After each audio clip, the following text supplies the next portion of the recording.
এই লাইনে যেন স্পষ্ট হয়ে গেল, ন্যান্সি আর অতীত অভিজ্ঞতা দমন পীড়ন আর অনুশোচনার গ্লানি ঝেড়ে ফেলেছেন। কিছুদিন আগেও মিডিয়ায় অনুপস্থিত থাকা ন্যান্সি আজ উজ্জ্বল নক্ষত্র। একটি ক্যামেরার ক্লিক, কয়েকটি বাক্য, আর তাতেই দেশ জুড়ে আলোড়ন।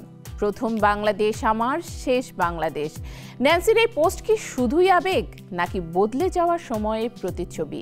মুহূর্তেই ভাইরাল, রাজনৈতিক অঙ্গনে তোলপাড়। ন্যান্সির এই অবস্থান কি নতুন কোনো বার্তা দিচ্ছে? জানবো বিস্তারিত।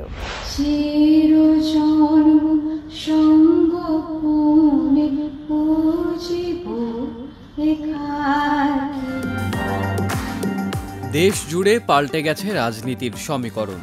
দীর্ঘ 16 বছরের প্রতীক্ষা শেষে নাজমুন মুনিরা ন্যান্সি যেন নতুন এক মুক্তির স্বাদ পাচ্ছেন। গত ফেব্রুয়ারি মাসে বিক্ষুব্ধ ছাত্র জনতা ধানমন্ডি 32 নম্বরের ঐতিহাসিক বাড়িতে আগুন ধরিয়ে দেয়। এপ্রিলের প্রথম প্রহরে এক শান্ত সন্ধ্যায় সঙ্গীত শিল্পী ন্যান্সি দাঁড়িয়ে আছেন ধ্বংসস্তূপে পরিণত হওয়া 32 নম্বরের সামনে। হাতে মোবাইল, চোখে এক ধরনের দৃঢ়তা, ক্যামেরার ক্লিক আর সোশ্যাল মিডিয়ায় ঝড় তুলে দিলেন তিনি। প্রথম বাংলাদেশ আমার, শেষ বাংলাদেশ, জীবন বাংলাদেশ আমার, মরণ বাংলাদেশ। পরাধীনতার শেকল মুক্ত একটি নতুন বাংলাদেশের সূচনা। ক্যাপশনে মাত্র কয়েকটি বাক্য, কিন্তু তাতে লুকিয়ে ছিল হাজারো ভাবনা, হাজারো ইঙ্গিত। মুহূর্তের মধ্যেই ভাইরাল সেই ছবি। একদল প্রশংসায় ভাসালেন তো অন্য দল সমালোচনার ঝড় তুললেন।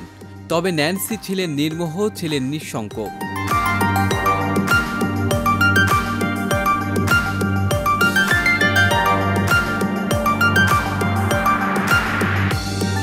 এর পরের পোস্ট যেন আরেকটি আগুনের স্ফুলিঙ্গ।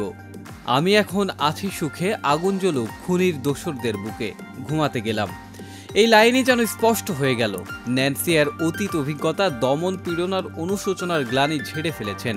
কিছুদিন আগেও মিডিয়ায় অনুপস্থিত থাকা ন্যান্সি আজ উজ্জ্বল নক্ষত্র। এক সাক্ষাৎকারে বলেন, এবারের ঈদটা আমার জন্য অন্যরকম আনন্দ নিয়ে এসেছে, কারণ শেখ হাসিনা মুক্ত বাংলাদেশ আমি নতুনভাবে কাজ করতে পারছি, মামলার হয়রানি ছাড়াই চলাফেরা করতে পারছি, তাই এবারের ঈদ আমার জন্য বেশি আনন্দের। তবে ন্যান্সির এই সাহসী অবস্থান নিয়ে রাজনৈতিক অঙ্গনে তোলপাড়। অনেকেই বলছেন 32 নম্বরের সামনে দাঁড়িয়ে ছবি তোলা নিছক ফটো সেশন নয়, বরং এটি এক নতুন বাংলাদেশের বার্তা।